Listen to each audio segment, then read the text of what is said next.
Welcome back to the Health Benefits Network. My name is Grace Gosnell, and today we're going to talk about a topic that I hear a lot of people asking about, but there's not a lot of clarity out there. And that's in large part because it's a judgment call every single time you find yourself in this situation. How do you know when it's time to visit the doctor's office, the urgent care, or even the ER? The doctor's office versus the ER might seem obvious, of course, but what about the office visit versus the urgent care? Or the urgent care versus the ER? The line can get a little bit blurred about what might be best. And while I'm going to talk about the urgency of getting care, I'm also going to reference the cost that you might need to be prepared to pay.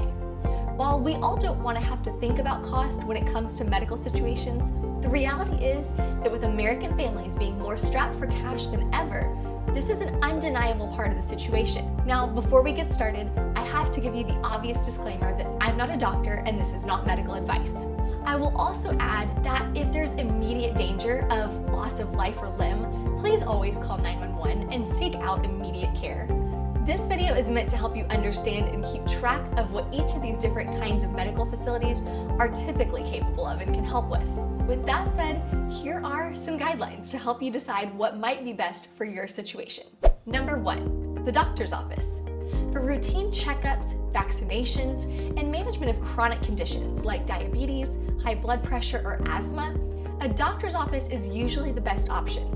Your primary care physician, or PCP, can provide long-term personalized care and has access to your medical history, making them better equipped to manage ongoing health issues. When you have something episodic, like a sinus infection, ear infection, or maybe the flu, this should usually be your first call. And if you think something's going on, make it quickly. Check in with your primary care physician's office and see if they can get you in for a sick visit. It could be a couple days till they can see you, which is why I say call quickly. If it ends up being something that blows over quickly, you can always cancel the appointment. I guarantee someone in line behind you will snatch it up. One last note on a PCP visit is that this should, generally speaking, be the lowest cost kind of in-person care that we'll cover today. Now, let's say your PCP can't get you in for a while, but you still have one of those episodic illnesses going on. What next? You might think head straight to the urgent care, but there might be a resource that you're not thinking about or maybe don't even know that you have access to, and that's telemedicine. While not everyone will have access to this, more people do than probably realize it. You can have access through your health carrier or your employer, often at no charge.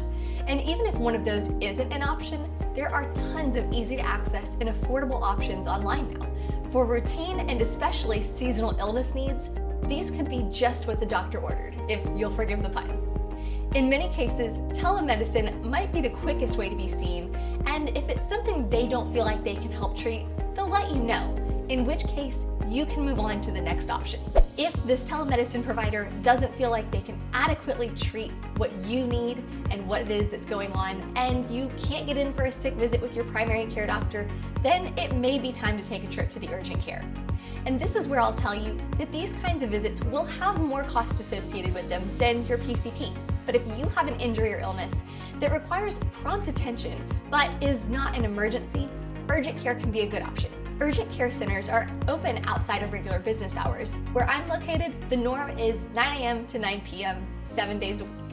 And they can provide treatment for conditions like cuts and bruises, minor burns, fractures and sprains, cold and flu symptoms, and much more.